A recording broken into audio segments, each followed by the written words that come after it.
নমস্কার বন্ধুরা, সুপ্রভাত। কেমন আছো তোমরা সবাই? আশা করছি তোমরা সবাই খুব ভালো আছো, আর আমিও বেশ ভালো আছি। আমার ছোট্ট একটি চ্যানেল শখের পরিবারের নতুন একটি ভিডিওতে তোমাদের সকল বন্ধুকে অনেকটা স্বাগত জানিয়ে আজকের ভিডিওটি আমি শুরু করছি। তো দেখলে না, আমি গরম জলে আদা ফোটাচ্ছিলাম আর বাটিতে করে একটু গোলমরিচ গুঁড়ো করে নিয়েছিলাম। গোলমরিচ আর আদা ভালো করে ফুটিয়ে ওই জলের সাথে একটু মধু মিশিয়ে আমার ছেলেকে খাওয়াবো। তার কারণ না, ওর দেখছি কয়েকদিন ধরে একটু ঠান্ডা লেগেছে আর তার সাথে কাশিও হচ্ছে।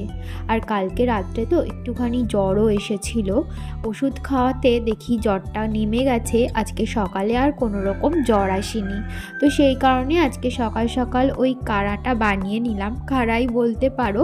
ওই আদা আর গোলমরিচ দিয়ে জলটা একটু ফুটিয়ে নিয়েছি, তার মধ্যে মধু দিয়ে ওকে খাওয়াবো। শুনেছি এইভাবে জল ফুটিয়ে খাওয়ালে নাকি বাচ্চাদের ঠান্ডা খুব তাড়াতাড়ি কমে যায়। তো সেই কারণেই আর কি ওকে খাওয়ানো। তো এই তো ও এই সবে মাত্রই ঘুম থেকে উঠলো, মানে আমার ছেলে। ও ঘুম থেকে ওঠার পর ওকে দাঁত মাজিয়ে দিয়েছি আর সোয়েটার টুপি সমস্ত কিছু পরিয়ে দিয়েছি। তার কারণ সকালবেলা না ভালোই ঠান্ডা লাগে, আর আমাদের বাড়ির সামনে যেহেতু খোলা মাঠ, তো সেই কারণে আরও বেশি ঠান্ডা লাগে আর কি। তো ওপরে যাব, তাই ভাবলাম নিচের কাজটা একেবারে সেরে রেখেই উপরে যাই, তাহলে আমার বারবার উপর নিচ করতে হবে না। নিচের সমস্ত কাজই হয়ে গেছে, শুধুমাত্র এই বিছানা তোলাটাই বাকি ছিল। ছেলে যেহেতু ঘুমাচ্ছিল তাই এতক্ষণ বিছানাটা তুলতে পারিনি। তো এই তো নিচের বিছানা তুলে আমি সোজা চলে এসেছি ওপরে।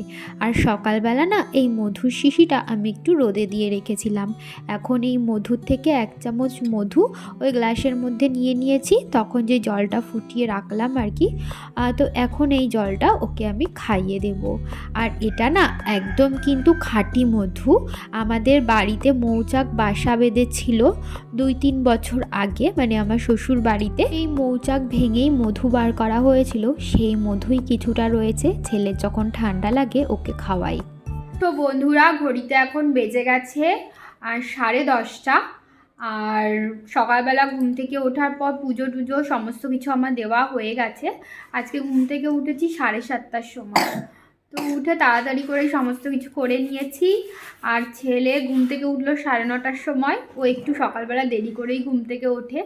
আমি ডেকে দিলাম, নয়তো আরও একটু ঘুমিয়ে থাকতো। তো 9:30 যেহেতু বেজে গেছিলো, তাই ওকে ডেকে তুলে দিয়েছি। তারপর ওকে ফ্রেশ করালাম, তারপরে এই যে খাওয়ালাম, একটু দুধ আর কর্নফ্লেক্স খাইয়ে দিলাম এখন। আর সকালবেলা যেই কাড়াটা বানিয়েছিলাম আদা আর গোলমরিচ দিয়ে, ওটার মধ্যে কিন্তু একটু মধু মিশিয়ে ওকে খাইয়ে দিয়েছি। তোমাদের সাথে তো শেয়ার করলামই। আর এখন আমি আমার কাজ করব, মানে সংসারের কাজকর্মে হাত দেব। রান্না তো হয়েই গেছে, এখন রান্নাঘর পরিষ্কার করব, বাসন কোসন মাজবো। তা বাদেও আরও টুকটাক অনেক কাজ আছে, সেগুলোও আস্তে আস্তে করব। তো চলো তোমাদের সাথে শেয়ার করব। তোমরা কিন্তু ভিডিওটা দেখতে থাকো, আশা করছি ভালো লাগবে। এখন লেগে পড়েছি আমি কাজকর্ম করতে। সকালবেলা আজকে ঘুম থেকে উঠেছি ওই 7:30 নাগাদ। তোমাদেরকে তো বললামই। উঠে সমস্ত কাজকর্ম একটানা করে নিয়েছি, সেগুলো আর ভিডিওতে শেয়ার করিনি। এখন এই যে রান্নাঘরটা পরিষ্কার করতে চলে এসেছি। আজকে আমাদের কি কি রান্না হয়েছে তোমাদেরকে একটু বাদেই দেখাচ্ছি। এখন রান্নাঘরটা পরিষ্কার করে তারপরে কয়েকটা বাসন আছে, সেগুলোও মাজবো। এই দেখো, আজকে আমাদের রান্না হয়েছিল লাউ দিয়ে ডাল, আর এখানে হয়েছিল বাঁধাকপি। আজকের বারটি তো শনিবার ছিল, আর শনিবার দিন আমরা যেহেতু নিরামিষ খাই, তো সেই কারণে আর কি নিরামিষই রান্না করা হয়েছিল। আর আজকে বাঁধাকপির তরকারিটাও যেমন ভালো হয়েছিল, আর ডালটাও খুব সুন্দর লাগছিল খেতে। তো যাই হোক, দুপুরবেলা খেয়ে দিয়ে ছেলেকে খাইয়ে স্নান করিয়ে ওকে ঘুম পাড়িয়ে দিয়েছিলাম। ও এখনও পর্যন্ত ঘুমাচ্ছে। আর এখন ঘড়িতে ওই 3:45 মতো বাজে। আমি আর শুয়ে থাকলাম না, উঠে চলে এসেছি বিকেলের কাজকর্ম করতে। এই যে বিকেলবেলা ঘর দোয়ার ঝাড় দেওয়া তো থাকেই। আর এখন শীতের বেলা না এত বিরক্তিকর লাগে, সত্যি কথা বলতে। এত ছোটোবেলা হয়ে গেছে। সকালবেলা ঘুম থেকে ওঠার পর থেকে কোথার থেকে যে সময় কেটে যায় একদমই বুঝতে পারি না। আর যদি কোনোদিনও একটু দেরি হয়ে যায় ঘুম থেকে উঠতে, তাহলে তো কোনো কথাই হবে না, কাজ করে আর শেষ করা যায় না। তো সন্ধ্যা হয়ে যাওয়ার পর সন্ধ্যাবেলায় সন্ধ্যা দিয়ে এখন ছেলেকে নিয়ে রোজকার দিনের মতো আমি বসিয়েছি গেছি পড়াতে। আমি না সকালের দিকে ওকে নিয়ে পড়াতে বসানোর সেইভাবে সময় পাই না। সময় না পেলেও না এবার চেষ্টা করব সময় বার করে ওকে পড়াতে বসানোর, কারণ 2 বেলা না পড়ালে আমার হচ্ছেই না। যেহেতু ও কোনো টিউশনিতে পড়ে না, মানে প্রাইভেট এখনও টিচার দিইনি, আমার কাছেই পড়ে, আমিই পড়াই। আর আমি চেষ্টা করব যতদিন পারবো ওকে আমি নিজেই পড়ানোর। তারপরে ও যদি আমার কাছে পড়তে না চায় তখন আলাদা ব্যাপার, কিন্তু আমার ইচ্ছা আছে আমি নিজেই ওকে পড়াবো, টিউশনি দেবো না। যা কি হয় সম্পূর্ণই নির্ভর করছে আমার ছেলের ওপর। যদি আমার কথা ও একান্তই না শোনে, আমার কাছে না পড়তে চায়, তাহলে তো টিউশনি দিতেই হবে। এখন তো আমার কাছে পড়তে বসতে চায়, পরবর্তীকালে কি করবে জানি না। তো যাই হোক, ছেলেকে পড়িয়ে আমি চলে এসেছি রান্নাঘরে। সুজি, তেল এই সমস্ত কিছু ফুরিয়ে গেছিলো, সমস্ত কিছু আনা হয়েছে, সেগুলোই আর কি কৌটায় ভরে রাখলাম। আর নিয়ে এসেছিলো 2টো পাউরুটি আমার শ্বশুর মশাই, কালকে সকালবেলা খাবো, তো সেই কারণে আর কি। আর এখন রাতের রান্না আমি বসিয়ে দিয়েছি। আজকে রাত্রে রান্না করব ছিম দিয়ে আলু দিয়ে একটা নিরামিষ তরকারি। ছিম দিয়ে আলু দিয়ে এরকম নিরামিষ তরকারি করলে না গরম গরম শীতকালে খেতে খুব ভালো লাগে। আর নামানোর আগে একটুখানি ধনেপাতা দিয়ে দেবো, তাহলে তো আর কোনো কথাই হবে না। এই দেখো, ওদিকে ছিম আলুটা ভাজা বসিয়ে দিয়ে এদিকে আমি আদা আর জিরে আর একটু ধনে বেটে নিচ্ছিলাম।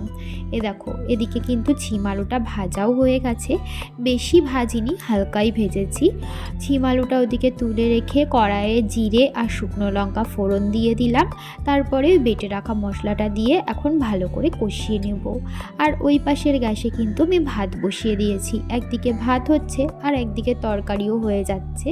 এই দেখো, এখন দিয়ে দিলাম পরিমাণ মতো হলুদ, আর নুনটাও দিয়ে দেব পরিমাণ মতো। তারপরে মশলাটা ভালো করে কষানোর পর আগে থেকে ভেজে রাখা ছিম আর আলুটা দিয়ে এখন ভালো করে কিন্তু আমি মশলার সাথে ছিম আর আলুটা কষিয়ে নিয়েছি। কষানো হয়ে গেলে পরিমাণ মতো এখন জল দিয়ে ঢাকা দিয়ে দেব।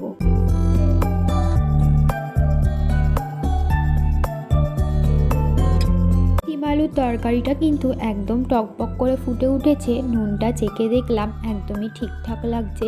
আর নামানোর আগে আমি কিন্তু ধনেপাতা ছড়িয়ে দিয়েছি।